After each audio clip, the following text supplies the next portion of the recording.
Imagine waiting 2 weeks to know if you got a like or not, or a thumbs up.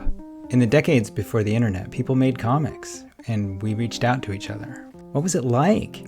This is the Sequential Artists Workshop, and these are the 90s mini comics oral history archives. Come join us as we take a longer look at those analog days when communication was a lot slower, maybe more deliberate, maybe more reckless. Who knows? It was just different.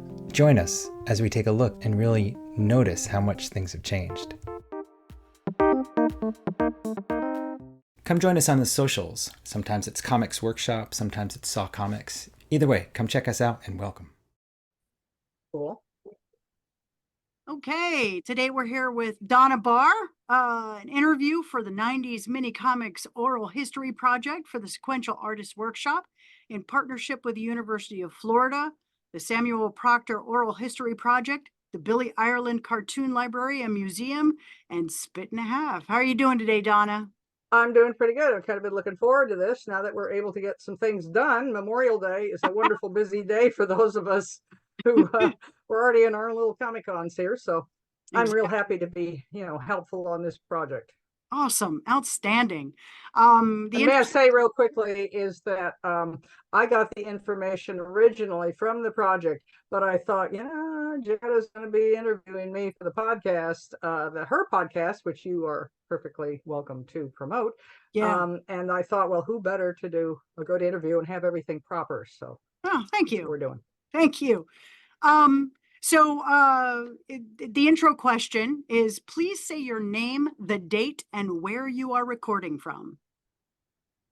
Okay, my name is Donna Barr. It is the 27th of May, 2024, and I am in Clallam Bay. I'm in the neighborhood called Slip Point on the Olympic Peninsula in Washington State. All right. Some comics, what are some of the comics publications that you created or were a part of in the pre-internet era? Oh, the pre-internet era. Well, I did the Desert Peach and Stinz. I did thousands of my own little private comic, call them comics, they're art and writing. That's all I call them drawn books because it's art and writing.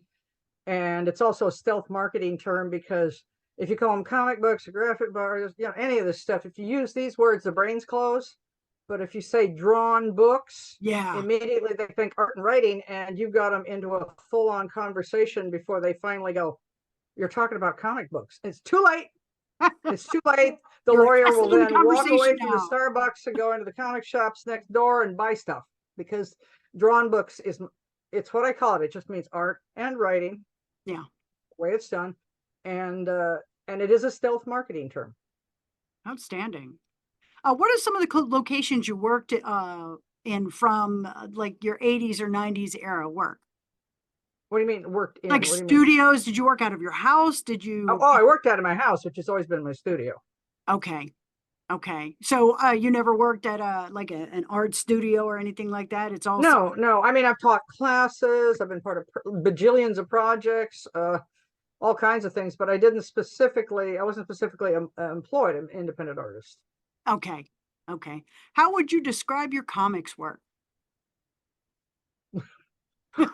Original, personal. People have said, well, are you worried about copyright infringement or AI or any of that? And people go, we know Donna's stuff and nobody else looks like it, and don't try to fool us.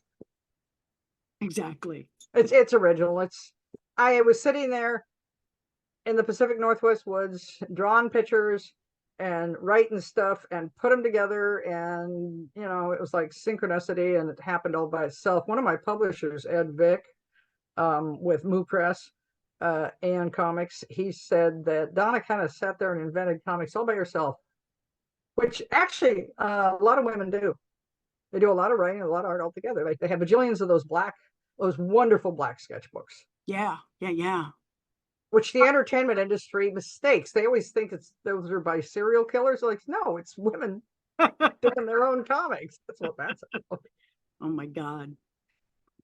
Next, we're moving into. I can say that's a demographic separation about who uses what for what, but I'm not going down there.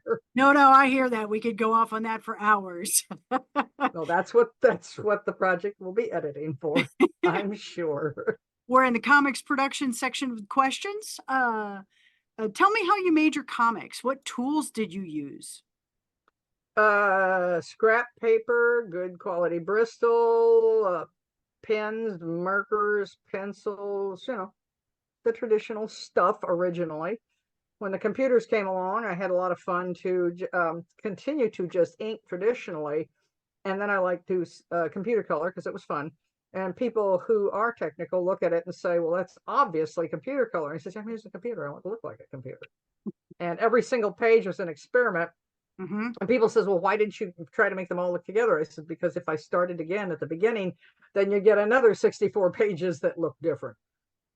Yep. You've seen my books. I experiment on every single page. And it's just a fantastic process to watch. And I just enjoy your work so much. Thank you. I've also found out that emotionally different pen points can do different emotions. It's like if I use a crow quill, all the characters, all the writing, everything is going to be aggressive. So when I want characters upset, I get that crow quill out. And it's spectacular. Tell us how you readied your comics for print.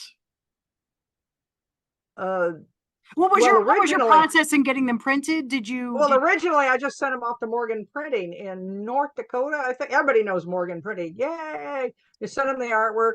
They sent you back proofs. Although I have a funny story about proofs.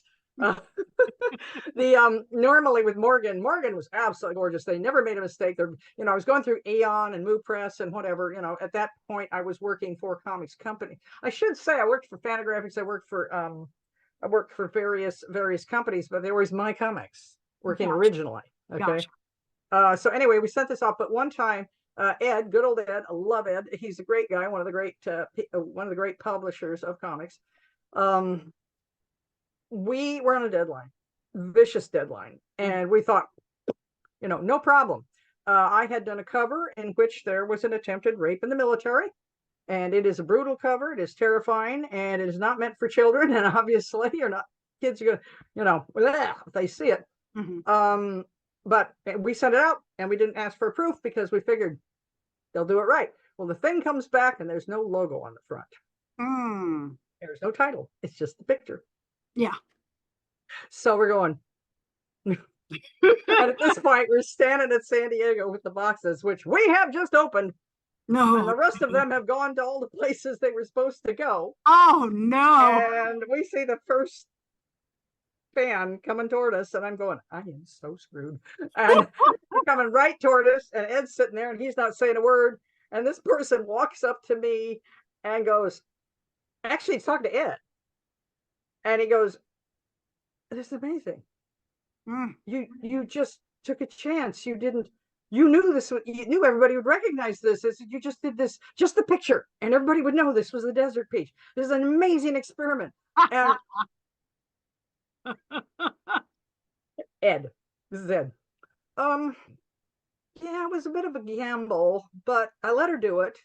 And so I think it came out okay. And the guy's like, well played. Well played. Ooh, yeah, well played. Ooh. Ed is from Texas, the part of the Texas population that takes cotillion. Not the QAnon gang, okay.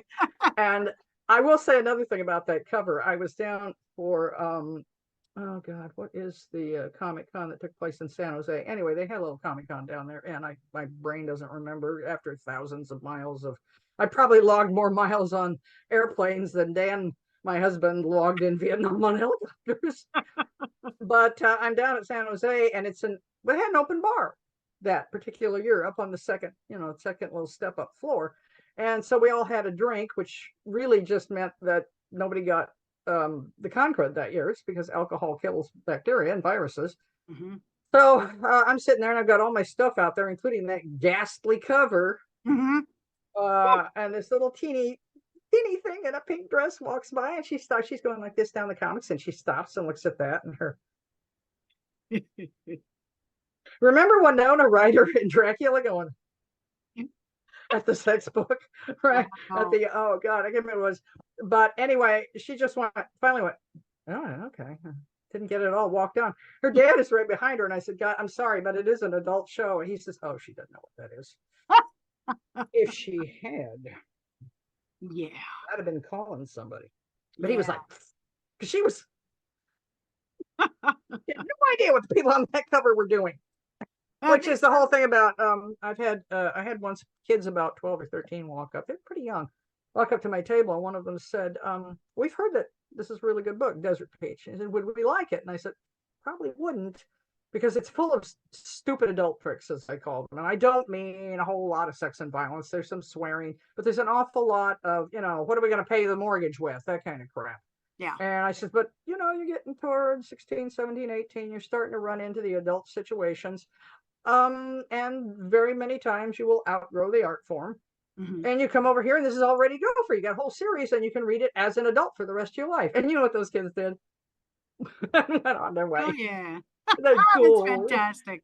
Yeah, I mean, I've always written for adults, and Yeah. most of the stuff just, they don't get the humor, they don't get the situations. Yeah, there's swearing in the books. There's some sex, there's some violence, but that's what grown-ups do, and it's usually stupid. I've just discovered the ancient Chinese novel, the Water Margin. You told me about that previously, Yeah. and I'm happy Yeah, that and the thing was, I originally picked it up, had never heard of it. I found a book called I think it's The Water Bandits, and it's the transsexual version of The Water Margin, and where I learned everybody's names in there. So I'm listening to The Water Margin now, and this is, it's gross, it's sweary, it's violent, it's flippin' hilarious. it sounds So I'm perfect. really, I mean, well, anybody can make The Water Margin into anyone thing. Guardians of the Galaxy is The Water Margin. It's got all the characters. Luda. Anyway, that's that. We'll get on to the next question, or I'll be here all day. Okay, next question. How many did you print of your how big was your first run? How many You'd did have to ask Ed. I don't know. Okay. I don't know. I don't know how many they printed, and I've never kept track. And later on, I was doing 1,000 copies off print on demand. Well, actually, 1,000 copies in a run, because print on demand has no print run. You get books when you need them.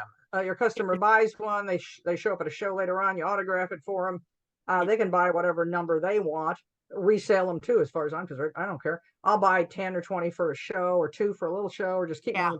I just don't have I don't need $20,000 for a print run anymore. People don't realize how expensive that was. Oh yeah. And why nobody in the comics industry thinks the concept of anal cramps is funny. They start exchanging ways to stop the pain. I get that. Did you notice how the numbers changed over time of how many were printed? And only when I was printing them. Okay. And I didn't pay that attention to numbers. I don't know how many people follow me on Facebook. I don't know how much money, I'm a dragon and a Leo. I just la-di-da through life like Luda, and I'm creating. I don't have time to marry. I just, I'm an artist, not an accountant. Although the terrifying thing is, give me an hour at the table at San Diego Comic-Con and I can do California state taxes in my head. But it takes an hour. It's like pulling up my German dictionary. It takes an hour to get back on that, which was funny. Once Fantagraphics shoved one of their German artists off on me and said, take the poor man out of here. He'd been stumbling over English the whole time. So we went out, and little by little, as we were walking around getting drinks, take him to lunch. My German was getting better and better and better and better. And by the time we got back, we were just yakking our heads off speaking German. And he was happy. He could make do with the pidgin English for the rest of the show. But at that point, unfortunately, my English dictionary had closed and I couldn't come up with any more new English words for the rest of the day. Yeah, when your brain shuts that off, you're just done.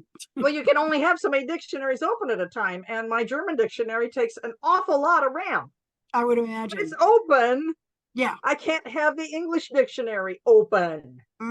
So I'm stuck and I'm sitting there going, and all I can think of is German words. So I've been studying German for I don't know how many decades. So it's a hilarious language. Next section is noticing awareness. Tell me when you first saw evidence of people making their own comics. First Comic-Con I ever went to. What it was some little Canadian show, I think. Mm-hmm. I don't remember when. It was back in 86 or something. Okay. Something like that. See, a lot of this stuff is decades ago. Oh And yeah. I'll tell you who's got the information on me and has got the records. And where this should probably go is the San Diego State University Love Library Special Collections Pop Culture Collection, Mm. which is this big climate controlled area. And I am always sending them new stuff, other people's books, other people's information, manuscripts, everything I got. And Yeah. they said at this point on their shelves, along with all my artwork that still is extant and um, hasn't got lost or stepped on in a flood. Yeah, thank you, Eclipse Comics. Mm. They would have that information there Okay. at Love Library. It is climate controlled, and I see that this is going to go to the Billy Ireland collection too, Yeah. which is, by the way, my alma mater. Oh, I, nice. I'm a graduate of Ohio State. I have a degree in German languages and literature Fantastic. with a sideline on beekeeping.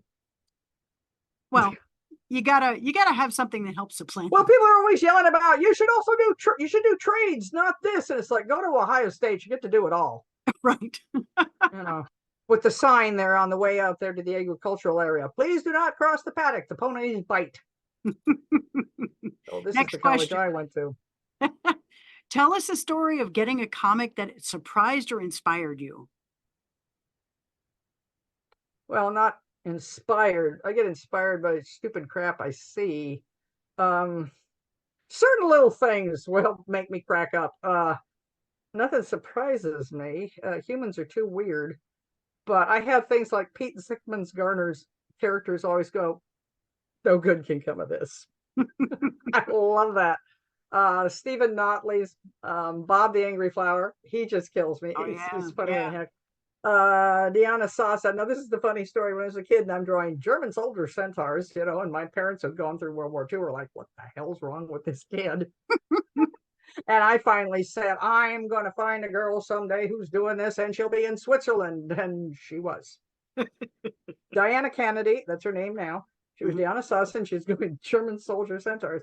And I'll tell you something that just killed me was I use this explanation from then on. She had these weird little, like I draw, the same thing I was drawing, human front end, horse rear end, but they were wearing German uniforms. And I was going like, but how could they do that if they're wild animals? She says, well, we don't know. Greenpeace will not let us capture them. Hmm. And I went, run with your own explanation. Yeah. Yeah. Well, it's like my Bosom Enemy series. People say, what really happened? I said, I have no flipping idea. My characters don't know, and I don't know. If my characters don't know, I don't know. Mm-hmm. And they drink all my beer. It's the worst. Well, it's always gone. There's a hole. They're all Germans. There's a hole in the mug. It's fine. Get another mug. You're fine. Another question. Did you ever read an issue of Fact Sheet 5 in the 80s or 90s? I must have. I didn't read a lot of the magazines or anything like that. I did want to, if I could get my hands on them, yeah. Mm-hmm. I mean, I enjoyed Comics Journal, when I saw a copy of it. Of course, I love The Stranger too. So, and I did see copies of it back then. I know it existed, and I did see things in it, and I think I appeared in it, okay. Reviews and stuff. Yeah. Did you ever order a comic or write to someone as a result of seeing it in Fact Sheet 5, SPCE, Comics FX, or any other analog aggregator or review zine? The way I got comics was Swapsies. I had them. They had them. That's how we did it. The problem is I'm not in the fan world. I'm the creative world. We run on a different machine. Yeah.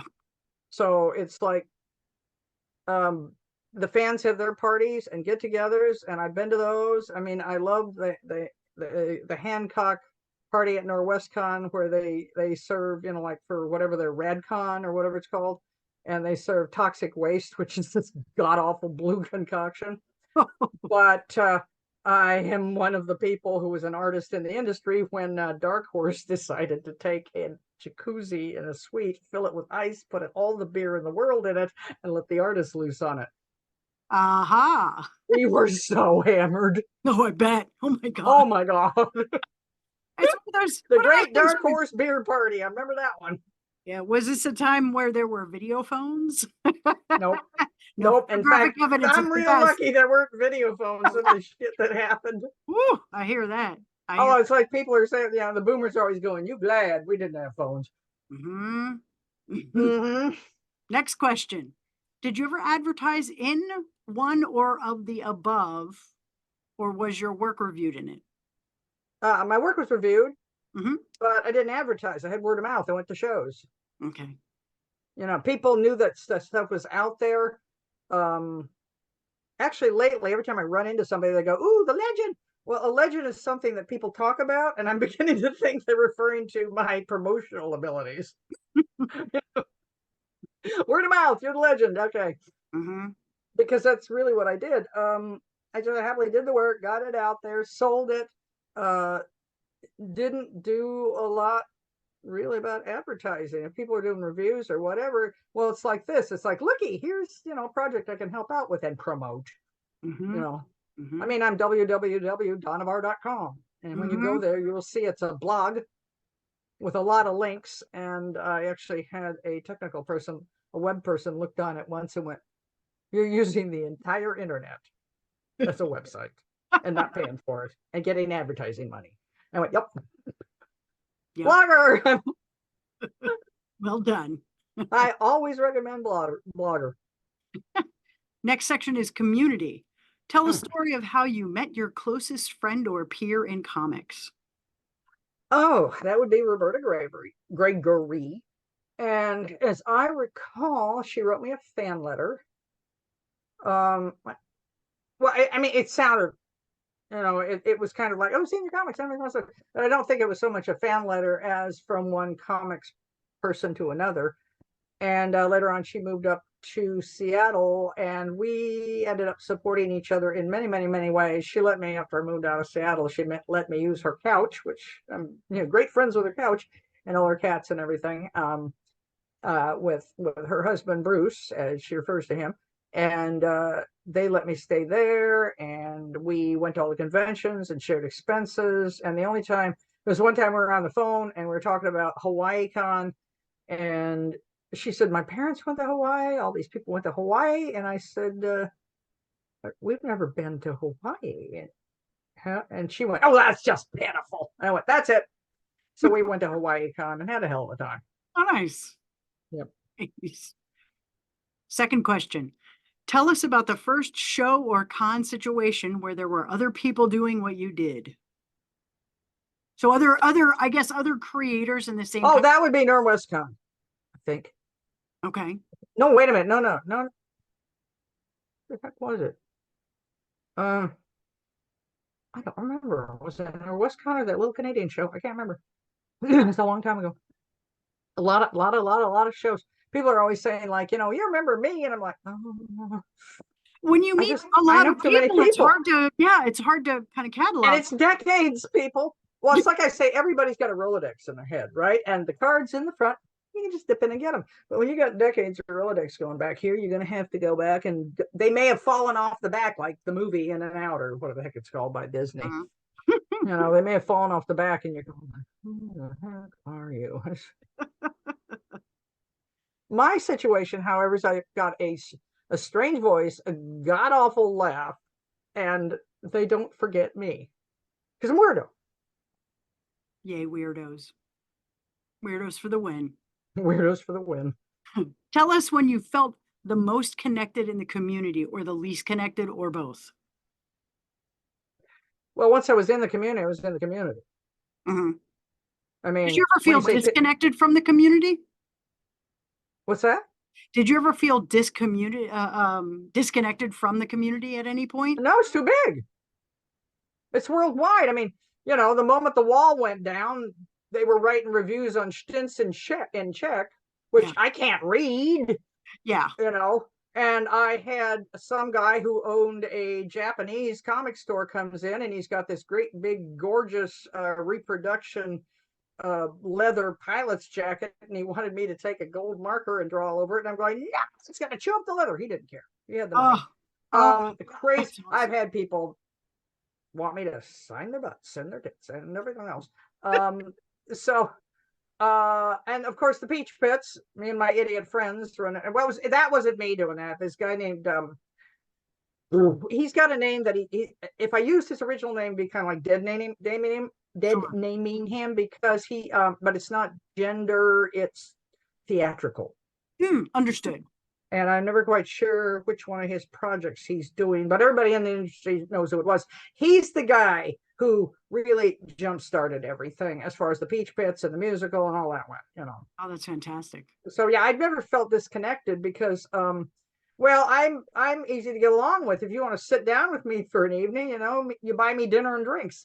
Which Real is simple. That's kind of like how it works with all of us, you know. Oh yeah. Feed the artist. Have you ever seen them eat? Yeah, exactly. Producers. Who were or are your most significant peers in comics? Well, there's Roberta.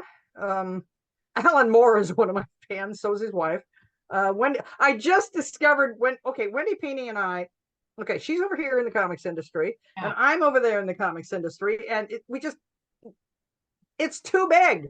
Yeah. We just never crossed paths, and our fandoms didn't really cross paths. Well, I imagine they did. I don't know. Anyway, I was on Facebook one day, and there she is. And I went, oh, well, what the hell, friend. And ever since then, we've been cracking each other up because she has a screwy sense of humor. And she comes over and loves on my stuff. And so it turns out that we get along real well. Gary Groth from Fantagraphic Sign are great buddies. And he's trying to convince San Diego to give me a doctorate so that I can be Dr. Barr. Which reminds, I'm going to be at the Fantagraphics barbecue and mini con that Ed Vick and I have managed to cobble together a couple of tables. So we're going to have. Oh, nice. Means I get to deduct the trip. That's always a plus. Oh, and that's another thing. I might be bringing Clallam Bay Comic Con back because, the little Lions Club at one point was going, no, you can go off and do what you want and everything. But now they're going, please come back. And the town wants us back and everybody wants us back. So after the 13th, when we go down to Fun Days, I might just tell everybody, okay, fine, I'll bring the stupid Comic Con back because I'm the only person in the world can run a Comic Con with one staff member. Oh, wow. Although I'm kind of cheating. I'm using the entire internet as a staff. Have you ever done a collaboration or a jam with either of them? I have. Let's see, who did I say? Roberta and Wendy Peeney, Roberta Gregory. I haven't done any with Wendy. I've done things with Roberta, and I've done things with lots of other artists too. Okay. I haven't done anything with Alan Moore. Again, well, you got to remember the kind of people I'm buddies with are the kind of people that are in their own little focused world. And they're not so much fanning out to do, the fan jam things and get together things. So we have a tendency to do our own little crap, I'm kind of like friends with a lot of people in the industry. And when I mention people's names, it sounds like name dropping, but back when I started in comics, there's like 5 people in comics. So, when I talk about Bob, I mean, Bob Crumb, I just happen to know him, because we all know each other. We all got on the same airplanes. We all cheaped out at the same hotels with the same bars. Yeah. Yeah. The question, how did they affect your own work? I guess the collaboration with Roberta, did that affect your own work at all? Didn't affect hers either. Like I said, we are our own people. We're powerfully focused on our own work. We're not. See, there's again, it's a demographic question. Although at this point it's superhero and anime, there's these people who think that it's all about who you learn from and who you associated with and who influenced you. And it's like, not the weirdos. We do our own thing. And Roberta and we don't get flack for it. Alan Moore does, which is weird because that's 2 women not getting flack for doing whatever the hell they want. Although Roberta, she once did a cartoon. Oh, so funny. that really got flack, and I still admire the heck out of her for it. But Ellen gets the flack, but I guess that's because men are expected to write superheroes or something. Like girls now are doing anime and in the falling into the same trap. Although some of them are going, I got to get out of this. Why am I doing this? Um, you know, yeah. Next section. Roberta's cartoon where she showed there's so much violence against women in comics that she showed this horrendous amount of violence in a one-pager on men, and they lost. Oh, it was a bear moment. They lost it like the bear. Let me tell you, I love it. it was, and she was brutally hilarious. Oh, you know Roberta Gregory, sweet little, butter wouldn't melt in her mouth, draws like a maniac. Oh, that's fantastic. Next section is distribution. Tell us how you traded or sold your comics. Well, I sold them for a long time through Diamond, but then Diamond, took over the industry, and there was one distributor. The name began with C. I can't remember the name of the distributor because when they went, what they did was they got big orders from everybody, and then they went bankrupt. Assholes. That'll get edited out. But it all, after a while, it was like, oh, and then print on demand came along, and I just went print on demand. Yeah, I don't blame you. And besides, and I'm sorry, I'm on Amazon because that's where I put them, and I am not going to reprocess these files. Yeah. Go to donnabarr.com, find all the links, find out how to contact me, find everything you want. It's right there. Everything in the world you need to know about me is donnabarr.com. Mm-hmm. Tell us about the first show or con situation where there were oh, no, I apologize. Wrong question. Tell us about some other comics that you remember fondly. Well, I like Donna Sassa's Donna Kennedy's work. Oh God. There's a lot of gay comics I love simply because, especially there's the German gay comics. Prism had a lot of stuff there. They just seem more real. Yeah. More real, more fun. And the odd thing about it, if you were to show and a kid's got lost, they always ended up at the gay table.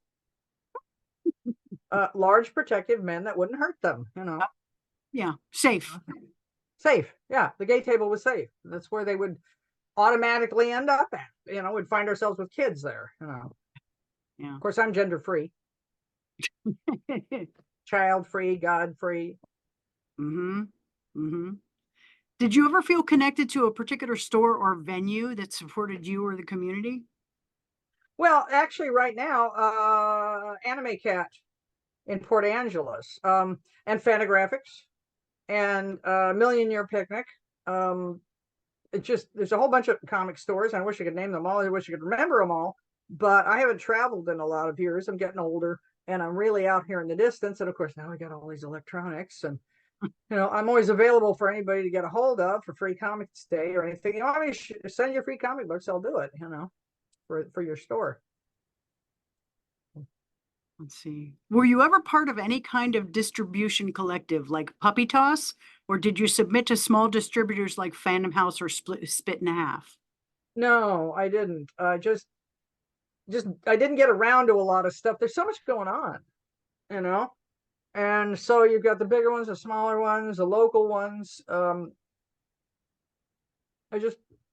Like I say, and also Kablam. I'm now using Kablam for what we used to call floppies. Mm-hmm. Because they will sell a floppy comic for, including retail price, for like $1 over 80s costs. Mm-hmm. It's the Indie Planet site.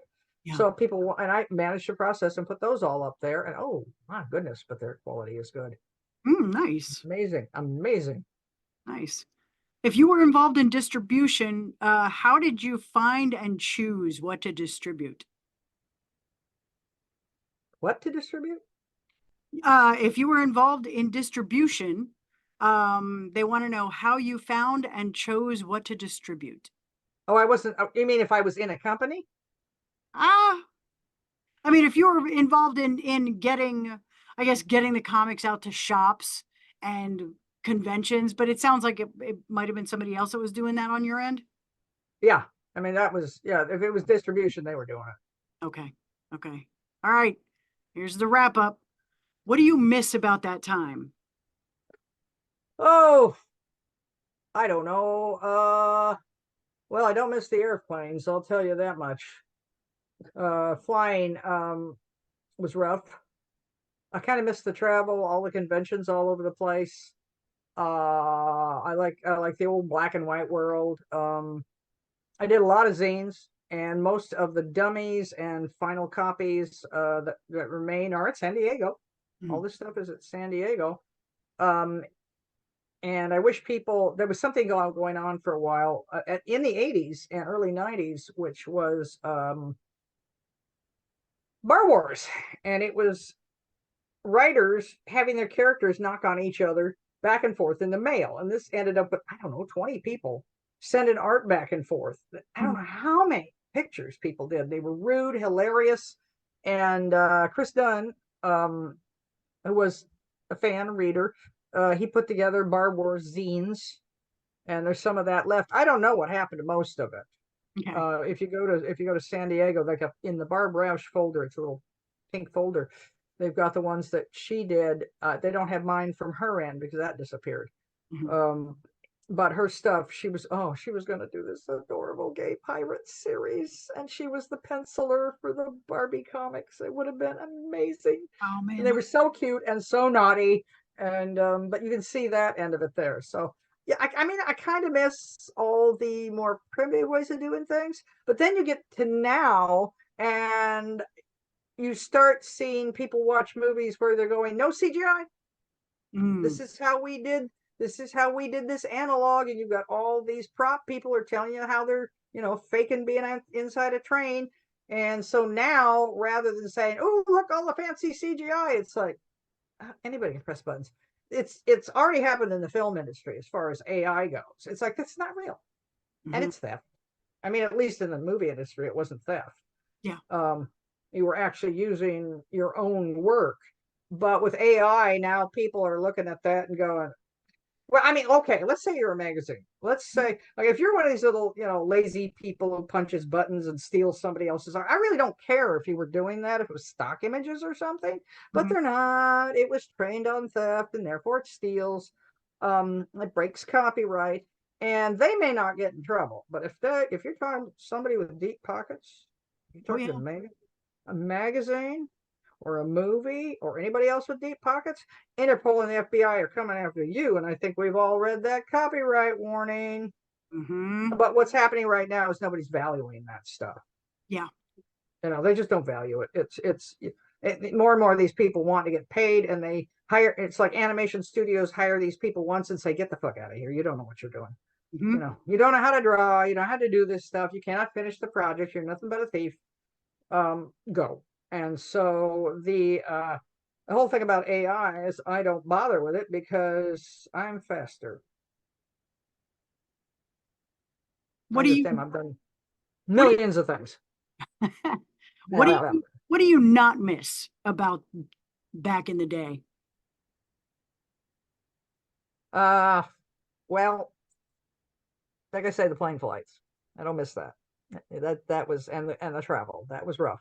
Well, it got to be a bit of a, Oregon Trail challenge right down to the diarrhea,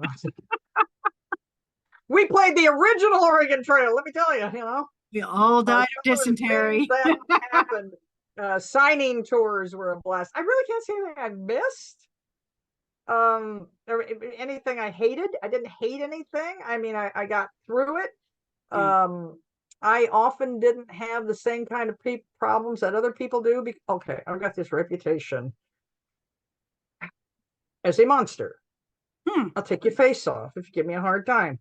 And I'll just blow up all of a sudden. And I've had people at conventions when they've had somebody giving people trouble at their tables, send them over to my table, and I blow up, and they're all going like, and I'm get away from me. And one mother brought her kid in around on Sunday at San Diego. I haven't been in a decade. It was just, I had other options. She brought her kid in on Sunday, and she says, my boy wants to be in comics. What's the best thing I can do for him? And before I could stop myself, I said, cut off his hands. And they both went, And then they started laughing because I said, it's the end of Sunday. Okay, we're out of our minds at this point. He No thought it filter was funny. left. No filter. No, we're just tired at this point. Also, at one point, I don't know, at the other end of San Diego, I got into something with somebody, had to fix some problem at the top of my lungs as usual. Oof. And I came tromping back to the little table island over in Artist Alley, and Evan Dorkin, milk and cheese is sitting down there. And I kind of knew Evan a little bit, not a whole bunch, but he was a good guy. I liked his work. I got a fondness for milk and cheese. Huh? I get a fondness for Evan Dorkin and milk and cheese is wonderful. Oh. I like his Twitter and everything else. And so anyway, he's sitting down there working organized stuff, and I come tromping back and go, and he turned around like this and went, "Somebody screwed with Donna Barr," and I'm like, that's the other part of being the legend. I'll take your face off. I'm like that character, and I'm like Wolf Cop. I'll take your face off. Get away from me! Oh my God. Tell us one more memory. Smother us with anecdotes. Oh, well, if you I have no idea what that is, and I'm not going to answer it. It's probably the VA. That is the VA trying to get through to me. I'm not going to bother with it right now. Just let the darn thing ring and ignore it. They're out of their minds. An anecdote. I have so many of them. They're so weird. Let me just tell you the iguana story. And hang on a second. I don't know why everybody decides to call the middle of, I don't know what that was. Or maybe that was an alarm. I have no idea what that was. I'll get it later. It's a machine. We can let it sit. It's not going to die. Exactly. Anyway, the Peach Pits. The Peach Pits were this weird group I had that would help. Before I published the Desert Peach as a comic book, we had the Peach Pits running around. And I don't remember how that worked out, but I must have been writing and drawing at tables and things and selling art. And then we put together the Peach Pits, or my friend did. And so there's just this crazy acting troupe based on my characters. And he was known, everybody down there knows who he is. He had iguanas. And so he had like this 4-foot iguana. And he brought that iguana to one of our San Diego masquerade routines. And we were known for being off the deep end, for just going, we kidnapped an MC at one point. Jim picked up the MC, threw him over his shoulders and ran, although he knew it was coming. So, it looked like chaos. But we had the iguana, and iguanas are cold-blooded, and iguana sitting on the stage, and iguana just sitting there. So we're acting in front of, behind the iguana. And of course, stages are hot. And the iguana warmed up, and the iguana took off. And so we had a wild iguana chase, over the stage and down through the audience and everything else. And that was the end of that routine. And somebody yelled, "Give an award to the little man in the iguana suit." And he's the only one from our troupe who got an award. And if you go in now to the San Diego pages and you look up what is not allowed, the first thing under pets is iguanas. That's fantastic. We banned iguanas in San Diego. But then Jim would bring the little ones, put Hawaiian shirts on them, big sunglasses, set them on the table. They were perfectly happy. They didn't move, and people thought they were just bauble dolls. That's spectacular. I know some weird people. Last question. Tell us 3 people we should contact for these archives. Okay, San Diego State University Special Collections, and it's Pamela Jackson. She's the pop culture librarian. That is her title, and she made it up. She does a fabulous job. And of course, Billy Ireland.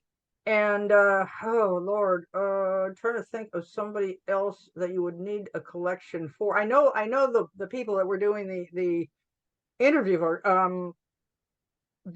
what is it, Cartoon Museum in San Diego. I think it's another one. Okay. Yeah, but they've there's a bunch of them out there. There's people who collect comics, but I really go for the San Diego pop culture because they've got Star Wars stuff and they got props and everything else because they're going for everything. And the money, the collections help them raise more money. And I have been told that the collection of my stuff alone is worth $250,000 in fundraising. Wow. I mean, they're not going to sell it. They're going to say, look what we got. You know. Mm-hmm. So it helps bring in stuff. So it, you know, and also free storage. Ooh, that's a sweet deal. Away from my practically front yard tsunami zone. Although we're not going to have a tsunami. What's going to ever happen up here is when the plate drops, we're all dead. Yeah, pretty much. Yeah. We found that out and we absolutely stopped going to the emergency preparedness meetings because it ain't going to help. Oh yeah. Oh yeah. Put the horror horn someplace else. It'll just drown here. Mm-hmm. Mm-hmm. Is there anything else you want to add? We're done with the questions at this point. Oh Lord, if you get me started, you can have hours of stupid convention stories.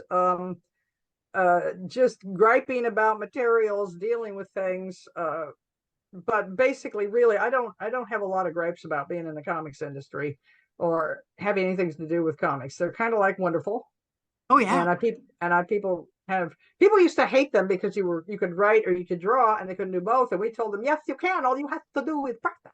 Mm-hmm. And we teach people all the time about how to do it. It's not that hard. Sit down and draw and write. Come on, people. Mm-hmm. And supportive. I can only think of another group of people that are nicer than comic book people, supportive, wonderful, got each other's backs. Animation. Ooh, okay. You will never meet a bad animator. Those are nice people. Nice. They really, truly are. Yeah. You feel like it I think we covered everything. I got all the questions. Yeah. So do you feel like there's anything missing? Do you feel like anything else that you want to say? Well, I mean, like I said, I could sit here and talk for hours on this stuff and people. True. But on the other hand, like had happened in my interview, my throat is starting to go, starting to wear out. And so this is probably a good place to stop. Yep. And my email contact is right there on my website. Mm-hmm. And people can contact me and ask me questions. And I talk to anybody on Facebook. If they're nasty, I just block them. Okay. Where's your next appearance? I'm going to be at Fantagraphics July the 13th for the barbecue and minicon. Awesome. I think we're good to go. Okay. Well, thank you very much for running this interview. And anybody who needs an interview run, you want to talk to this lady. She's good at them. Thank you. And I've done a lot of interviews. Go get some water for your throat, honey. Yay. Pleasure talking to you always. Yes. Wonderful. We should just do this for the hell of it. Oh, yeah. Right? It'd be a hoot. Thank you. I'm so glad you helped me with this. Let's just get it done and then we'll figure it out. Yeah, we'll figure it out. Yeah. All right. Bye.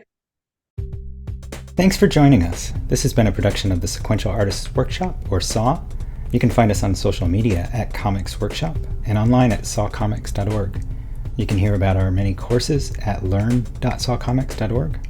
SAW is a nonprofit and supported by people like you. Learn how to make a tax-deductible donation at the donate page of sawcomics.org. You can join our free community of comics explorers at members.sawcomics.org. Thanks so much for being here.